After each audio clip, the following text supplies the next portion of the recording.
ഞാൻ നടക്കേണ്ടിയ വഴി ആദ്യമേ ഞാനല്ല നടന്നത്, എനിക്ക് വേണ്ടി കർത്താവ് നടന്ന് തീർത്തതിന് ശേഷം തിരിച്ച് റീവൈൻഡ് ചെയ്തിട്ടാണ് ഇവിടെ ജനിപ്പിച്ചത്.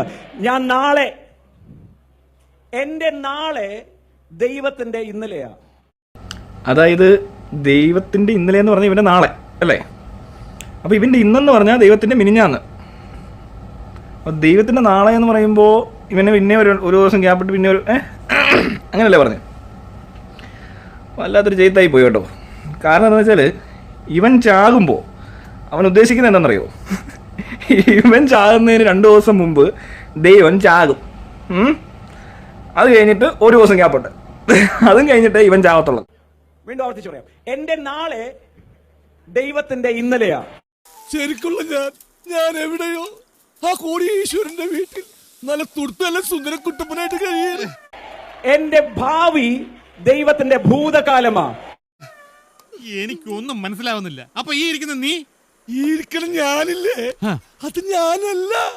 ഞാൻ എവിടെയോ, ഞാൻ നാളെ നിൽക്കാൻ പോകുന്ന സ്ഥലം യേശു ഇന്നലെ നിന്നിട്ടാണ് എന്നോട് പറഞ്ഞ നാളെ ചെല്ല്. ഞാൻ ഇന്ന് രാവിലെ ഇരുന്ന് തൂറിയ സ്ഥലം, അതായത് കക്കൂസ്, അത് ഇന്നലെ ദൈവം ഇരുന്ന് തൂറിയിട്ടാണ് ഇവനോട് പറഞ്ഞ നീ പോയിരുന്നു തൂറാൻ. ഞാൻ തന്നെ മുൻപേ ചെന്ന് ദുർഘട മാർഗങ്ങളെ നേരെയാക്കി ഇരുമ്പോൾ ഡാമ്പുകളെ തല്ലി തകർത്ത് ഞാൻ റെഡിയാക്കിയ ശേഷമാണ് നിന്നെ അവിടെ ജനിപ്പിച്ചിട്ട് നിന്നെ നടത്തുന്നത്. ഇവന്റെ കല്യാണം കഴിഞ്ഞ് ആദ്യ രാത്രി കുറച്ച് സഭ്യമായ ഭാഷയെ പറയാം.